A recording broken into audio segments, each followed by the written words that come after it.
মধ্যপ্রাচ্যে মার্কিন তাবেদার দেশগুলোতে একের পর এক হামলায় কাঁপিয়ে দিচ্ছে ইরান। ইসরায়েল তো আছেই, এর তালিকায় আছে সৌদি আরব, কাতার, কুয়েত, আরব আমিরাত, বাহরাইন। কিন্তু রহস্য তৈরি হয়েছে অন্য জায়গায়। ইরানের মিসাইলের হাত থেকে একমাত্র ইসরায়েলকে রক্ষা করতেই যেন সর্বশক্তি নিয়োজিত করছে আমেরিকা। আরব আমিরাত, সৌদি আরব, কাতার, কুয়েতের মতো দেশগুলোতে নির্বিচারে পড়ছে ড্রোন এবং মিসাইল, কিন্তু সেখানে নেই ইসরায়েলের মতো কার্যকরী মিসাইল প্রতিরক্ষা ব্যবস্থা। শাহেদ 136-এর মতো স্বল্পগতি ড্রোন প্রায় বিনা বাধায় দুবাই, বাহরাইনে তাণ্ডব চালাচ্ছে। এরই মধ্যে প্রশ্ন উঠেছে, উপরে উপরে স্বার্থের জন্য বন্ধুত্ব দেখালেও আসলে মুসলিম এসব দেশকে নিয়ে খেলছে আমেরিকা। প্রতিশোধের জন্য মরিয়া ইরানের সামনে ঢাল হিসেবে দাঁড় করিয়ে দেওয়া হয়েছে সৌদি, কাতার, আমিরাতকে।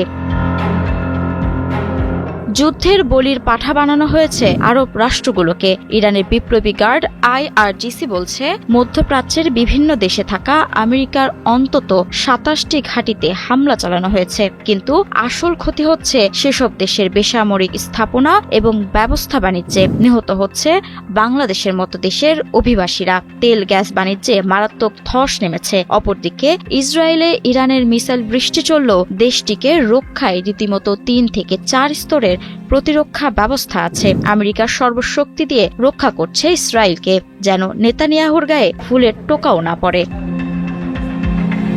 আসল কথা হচ্ছে, মধ্যপ্রাচ্যকে নিয়ন্ত্রণ করতে হলে ইসরায়েল ছাড়া কোনো গতি নেই। কৌশলগতভাবেই ইসরায়েলকে যুক্তরাষ্ট্রের প্রয়োজন। উন্নত প্রযুক্তি ও গোয়েন্দা তথ্য বিনিময় দুই দেশের সম্পর্ককে ঘনিষ্ঠ করে। এমনকি মধ্যপ্রাচ্যে সরাসরি সৈন্য না রেখেও প্রভাব বজায় রাখতে ইসরায়েল ভরসার কাজ করে। এক কথায় এখন বলাই যায়, মধ্যপ্রাচ্যে যা আমেরিকা তাই ইসরায়েল, আর বাকি সব দেশ প্রয়োজন করে ছুঁড়ে ফেলার বস্তু।